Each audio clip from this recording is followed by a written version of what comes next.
tried that worked was I did a virtual tour on YouTube. And one of the cool things that I discovered during this was that people will actually tip you in live time. And so all the money I lost because people weren't going on the real tours, I made up in tips.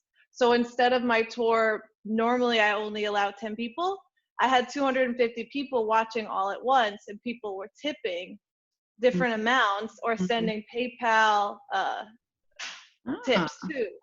So this worked really well for me. And on your note of like pre-recorded, I have thought about like how can I do that? But I think one of the great things about like the live experience is that you can actually answer questions from viewers in real time, and they can just literally pay you like as you go. And I've noticed that the more people that see the payment come through, like you shout them out, and then more people will start paying. yeah.